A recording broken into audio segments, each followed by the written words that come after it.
Amigos, buenas noches, bienvenidos a 24 horas. Terminó la angustia y empezó el luto. Hoy se encontró el cadáver de María Belén Bernal en el Cerro Casitagua, junto a la Escuela Superior de Policía, el último lugar a donde fue y encontró la muerte. Hola, Diana.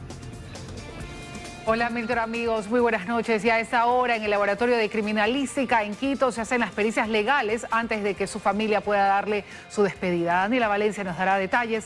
Revisamos los titulares de hoy. Intensa búsqueda de María Belén Bernal terminaron al mediodía de este miércoles en el Cerro Casitagua, en el norte de Quito, junto a la Escuela de Policía, donde fue localizado su cuerpo. La madre acudió a reconocer los restos encontrados.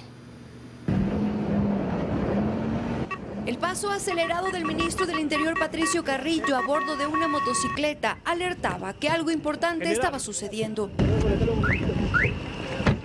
Los carros de la policía y de los funcionarios de la fiscalía salieron apresurados. Y es que la búsqueda de María Belén en el día 10 de su desaparición volvió a los alrededores de la Escuela Superior de Policía. Pues los restos de un cuerpo encontraron y debían determinar si era o no María Belén. Un contingente mayor de policías, bomberos, rescatistas y agentes se sumaron a las acciones este miércoles en lo más alto de este cerro. Ya pasa el vehículo tranquilo. Buscaron entre matorrales, árboles y maleza. Ya entrado el mediodía de este 21 de septiembre se encendieron las alarmas, pues fue la fiscalía la que informó del hallazgo de restos óseos. Hasta ese momento ninguna autoridad lo confirmaba. Este anuncio movilizó a más unidades al Cerro Casitagua. El vehículo de medicina legal llegó y con él también Elizabeth Otavalo, la madre de María Belén Bernal, a bordo de otro vehículo en compañía de su familia. Un par de horas permanecieron en el lugar. Peritos, un antropólogo forense y un médico legista civil fijaron y tomaron muestras de los restos encontrados, que estaban envueltos en plásticos y en una cobija entre los matorrales. Ya eran casi las 3 de la tarde. Consternado y evitando las preguntas de la prensa, salió del lugar el abogado de Elizabeth, Galo Quiñones. ¿Nos puede confirmar si es? Por favor, disculpen, por favor, tengan la bondad. Tengan la bondad, por favor. Detrás de él, en una camioneta, la madre, fiscales y la policía.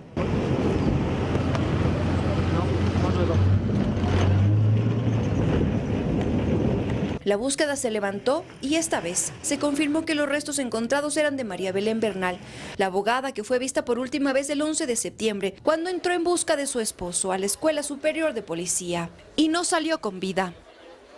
En Quito, Karen Aro Ruiz, 24 horas. El ministro Patricio Carrillo informó que tras el hallazgo del cuerpo, un familiar identificó que se trataba de María Belén por un tatuaje y la ropa que llevaba puesta. El funcionario pidió perdón al país por este hecho criminal y dijo que estaban tras la pista de Germán Cáceres. El anuncio lo hizo el ministro del Interior, Patricio Carrillo. El cadáver encontrado pertenece a la víctima que estábamos buscando, María Belén.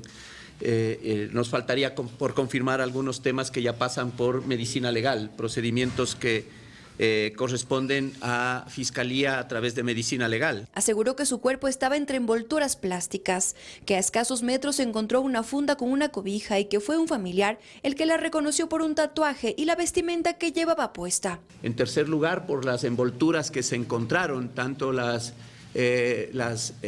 capas con las cuales se trasladó como una cobija que luego fue abandonada en una funda plástica, y luego por ya las envolturas plásticas y el nivel de, también en ese sentido, el nivel de daño o de deterioro que tuvieron por estar expuestos a un clima. Además, por la vestimenta que utilizaba, por un tatuaje que fue identificado por un familiar cercano. Calificó a este como un crimen atroz y a nombre de la institución policial pidió perdón a las mujeres y al país. Desde el suelo, esta institución lo que hace es empezar a ponerse de rodillas y por eso pedimos perdón, de rodillas pedimos perdón y nos levantamos pero con la cabeza erguida.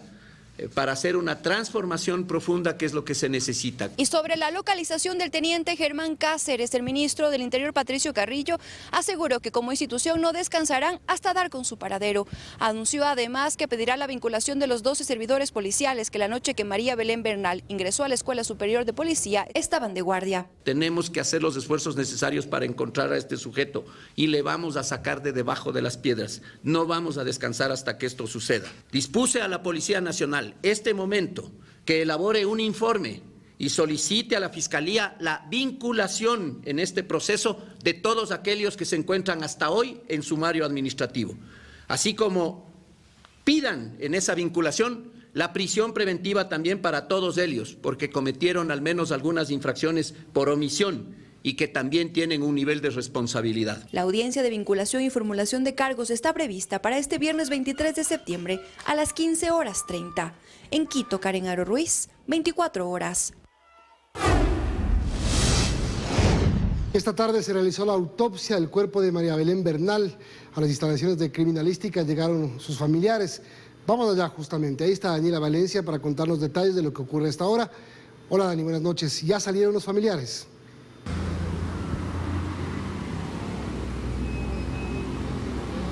Buenas noches, Milton, Diana, amigos televidentes. Cerca de las 7 de la noche, la mamá de María Belén Bernal, Elizabeth Otavalo, y algunos familiares salieron de las instalaciones de criminalística, donde llegaron en horas de la tarde para conocer el resultado de la autopsia que finalmente determine cuál fue la causa principal de la muerte de esta abogada de 34 años. Recordemos que su cuerpo se encontró cerca de las 11:30 de la mañana en el Cerro Calcitagua, cerca de la Escuela Superior de la Policía Alberto Enríquez Gallo, lugar donde se vio por última vez a María Belén Bernal la madrugada del domingo 11 de septiembre. Sin embargo, al salir los familiares, y es totalmente comprensible, evitaron dar declaraciones a la prensa.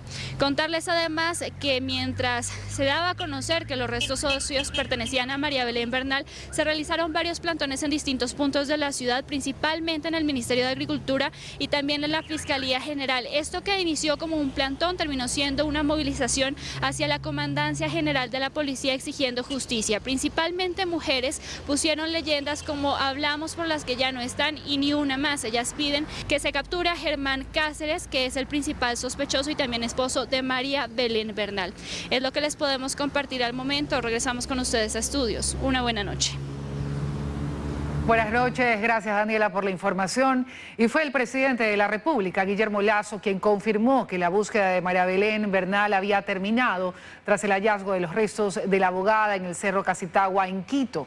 Desde Estados Unidos, el mandatario informó que los restos de la mujer desaparecida habían sido localizados. Con profundo dolor e indignación, lamento informar que María Belén fue encontrada. Su femicidio no quedará impune y todos los responsables serán sometidos a la ley. Mi solidaridad con su madre Elizabeth y su pequeño hijo, es lo que escribió en Twitter. Gobierno y Consejo de la Judicatura buscan dar respuesta al riesgo que enfrentan los servidores judiciales. La arremetida de organizaciones criminales en contra de jueces y fiscales motivó una reunión y la firma de un acuerdo interinstitucional. 3 fiscales y un juez asesinados en este 2022. Otros tantos reportan amenazas y con ello el enorme riesgo que supone ser servidor judicial en nuestro país. Esto llevó a las autoridades de gobierno a reunirse con los representantes de la función judicial en busca de soluciones de corto y largo plazo. Con el presidente encargado del Consejo de la Judicatura, Fausto Murillo, a la cabeza, el ministro del Interior, Patricio Carrillo, y el comandante de policía, Fausto Salinas, entre otros, se ha firmado un acuerdo en busca de mermar los ataques y amenazas a los servidores judiciales. Han resuelto, por ejemplo, crear una mesa técnica para el sistema de seguridad en la función judicial. Además, priorizar la protección a servidores en riesgo, estructurar una unidad de protección judicial para los funcionarios de mayor exposición. Luego de un análisis a las instalaciones en todo el país, pretenden establecer protocolos de seguridad actualizados y fortalecer las capacidades de protección. Es el acuerdo interinstitucional que deberá, ojalá, tomar forma para frenar la ola de amenazas y ataques a jueces y fiscales. Un compromiso que, si no queda en el papel, deberá garantizar lo mínimo: seguridad. Fausto Yepes, 24 horas. Y la Dirección Provincial del Consejo de la Judicatura aceptó el pedido de teletrabajo para los jueces del Guayas, que tras el sicariato del fiscal Edgar Escobar hizo la presidencia de la Corte Provincial de Justicia. Actualmente las audiencias se realizan de manera telemática. Fue tras el asesinato del fiscal Edgar Escobar que la presidenta de la Corte Provincial de Justicia del Guayas, Fabiola Gallardo, además de solicitar la declaratoria de emergencia de la función judicial, planteó la posibilidad de que se disponga teletrabajo para todos los jueces hasta que existan las condiciones de seguridad necesarias para que puedan volver a la presencialidad. Esa solicitud fue aceptada la mañana de este miércoles por la Dirección Provincial del Consejo de la Judicatura. Un comunicado dice lo siguiente: ante los altos niveles de inseguridad que vive el país, exhorta a los jueces a acogerse al protocolo para la realización de videoaudiencias, que indica que los jueces pueden disponer de la realización de audiencias telemáticas coordinando el día y hora con su equipo, sobre todo los jueces y juezas penales cuya seguridad se ve amenazada en el cumplimiento de sus funciones. Para Gallardo, esta es una medida rápida que debe dar paso a otras más. Necesitamos que nuestros edificios, donde nosotros desempeñamos nuestras funciones, cuenten con seguridad. Agentes policiales que revise a cada persona que ingresa a la institución y asimismo se tenga detector de metales, puesto que en estos momentos no sirven y en otros lugares no existe. El edificio de la Corte Provincial de Justicia, situado en el centro de Guayaquil, no cuenta ni siquiera con cámaras de videovigilancia en la parte exterior, donde tampoco hay presencia de patrullas o elementos policiales. Que también la policía ingrese a las dependencias judiciales y pueda hacer un recorrido a pie. La vulnerabilidad del sitio es tal que incluso los abogados de libre ejercicio que integran la defensa técnica de los procesados sienten temor. Es fácil atentar contra alguien en una unidad judicial en donde no hay ninguna medida de seguridad. Muchos han dejado de ir, por lo que ahora el espacio luce parcialmente vacío. Usted y yo podemos estar, yo como defensor y usted cubriendo la noticia en una audiencia y al lado resulta ser que ponen una bomba. Usted y yo terminamos mal, sin tener nada que ver. Espero una asignación presupuestaria para atender esta urgente necesidad. Samaria Heredia, 24 horas. Populismo, narcotráfico y cambio climático fueron los temas que tocó el presidente de la República, Guillermo Lasso, en la Asamblea 77 de las Naciones Unidas. El evento se realiza en Nueva York, en los Estados Unidos. El turno del presidente Guillermo Lasso llegó. En la Asamblea General de la ONU habló sobre populismo, responsabilizó al populismo de auspiciar amenazas. El mismo que cuando es gobierno coquetea con peligrosos actores que se esconden más allá del alcance de nuestras instituciones. Necesitamos un equilibrio donde cada día resulte más difícil para aspirantes a caudillos echarle la culpa de sus fracasos a supuestas asimetrías del orden mundial. Al igual que su homólogo colombiano en la Asamblea de la ONU, también se refirió al narcotráfico. Insistió en decir que la violencia que alberga actualmente Ecuador está relacionada con la lucha que su gobierno, según dijo, ha emprendido contra el narcotráfico. Mi gobierno se ha visto en la extraña posición de tener que inaugurar la lucha contra una amenaza que en el pasado no fue confrontada, sino ocultada. Y pidió ayuda. Y además, una ayuda también para fortalecer las instituciones. Dos temas que han copado la atención nacional fueron mencionados por el presidente en la Asamblea: el crimen del fiscal Edgar Escobar en Guayaquil. Nos deja una enseñanza adicional, y esto es que el crimen transnacional requiere de una solución transnacional. También se refirió a movilidad humana, lucha contra el cambio climático y desnutrición infantil. Que en todos estos puntos Ecuador ha hecho lo suyo, aseguró Guillermo Lasso, presidente de la República. Dayana Monroy, 24 horas. Hacemos una pausa, amigos, pero enseguida hablamos de las elecciones 2023. Cerradas las inscripciones, empieza la etapa de impugnación y calificación. Además, miles de rusos se levantan contra Vladimir Putin y salen a las calles a protestar contra la invasión a Ucrania. Les damos detalles al volver. 12 candidatos inscribieron sus candidaturas para la alcaldía de Quito y 13 para la prefectura de Pichincha. Por ahora, en lo que respecta a la alcaldía, solo hay una candidatura en firme. El resto deberán pasar a la etapa de calificación e impugnación. El extenso número de candidatos seguirá siendo una constante en los comicios seccionales de 2023. En Quito, por ejemplo, una docena de postulantes inscribieron su candidatura para la alcaldía. Entre ellos están el exalcalde Jorge Yunda, que aunque perdió sus derechos políticos por una sentencia del Tribunal Contencioso Electoral, fue calificado y no recibió ninguna impugnación. El expresidente de la Cámara de Comercio, Patricio Alarcón, inscribió su candidatura por la Alianza Movimiento Incluyente de Oportunidades y Equidad Social Míos y el Partido Social Cristiano. También está el ex candidato presidencial Pedro Freile por el Partido Socialista. En la lista de inscritos además se encuentran ex concejales, entre ellos Luz Elena Coloma por Creo, Omar Ceballos por Centro Democrático y Luisa Maldonado, quien también ya fue candidata a la alcaldía por el correísmo, pero esta vez participará auspiciada por Avanza. Exasambleístas también inscribieron sus candidaturas, entre ellos Pavel Muñoz, candidato de la Revolución Ciudadana, María José Carrión por el Movimiento Amigo y Andrés Páez por la Alianza Sociedad Patriótica Democracia Sí y Acción Democrática. Hay figuras nuevas como las del científico Inti Gronenberg por la Izquierda Democrática y Jessica Jaramillo, quien impulsó la remoción de Yunda por el Movimiento Todos. Adicionalmente, hay quienes siguen buscando un espacio como la dirigente de Unidad Popular, Natasha Rojas. Y si esta lista ya es grande, las candidaturas para la prefectura de Pichincha son más y suman 13 nombres. La actual prefecta Paola Pavón busca la reelección por la Revolución Ciudadana. La politóloga y dirigente indígena Coya Xugulí por Avanza.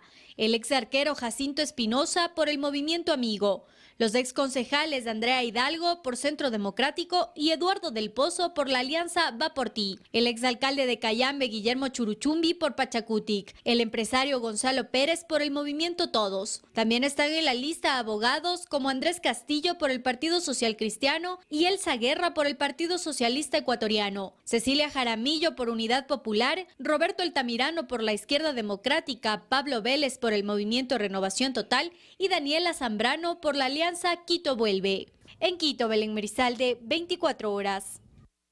Algunos nombres nuevos en la escena política y otros no tanto. En Guayas, 13 candidatos buscarán la prefectura y 11 la alcaldía de Guayaquil. Pese a que todavía falta la impugnación, la posibilidad de registrar nuevas candidaturas está cerrada.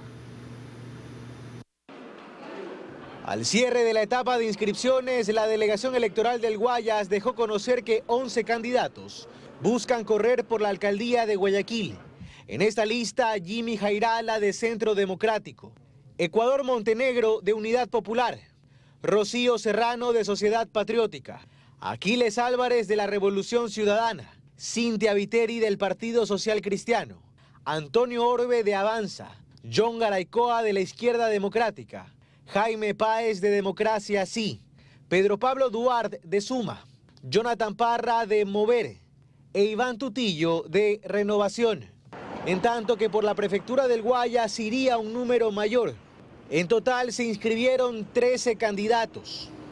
En esta lista, Juan Cervantes de Unidad Popular, Nicolás Lapenti de la Alianza entre el Partido Sociedad Patriótica y otros movimientos, Marcela Aguiñaga de la Revolución Ciudadana, Susana González del Partido Social Cristiano, Elvis Fuentes de Avanza, Richard Intriago de la Izquierda Democrática, Jorge Triviño de Pachacutic, Danilo Félix de Democracia Sí, Francesco Tabaqui de Creo, Norma Quiñones de Suma, Andrés Gushmer de Reto, Héctor Vanegas de Mover y Harry Gallo de Renovación, según información de la delegación provincial.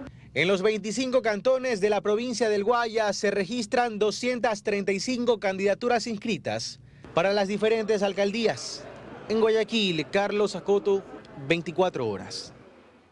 Y ahora revisemos las cifras del proceso de inscripciones en todo el país. Según datos preliminares del CNE, hay más de 63.000 aspirantes inscritos entre principales y suplentes. Joana Ramos nos tiene más detalles. Joana, ¿cuántos formularios de inscripciones se recibieron durante el último mes? Tú nos cuentas. ¿Qué tal? Muchas gracias. En todo el Ecuador, según datos preliminares del Consejo Nacional Electoral, 8.791 candidatos se inscribieron para las elecciones seccionales de 2023.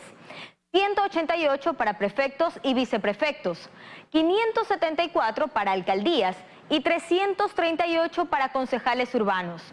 Revisemos cómo se registró el proceso en otros puntos del país. concluyó el plazo para la inscripción de candidaturas con miras a las elecciones seccionales de 2023, pero el trabajo en las delegaciones electorales provinciales continúa.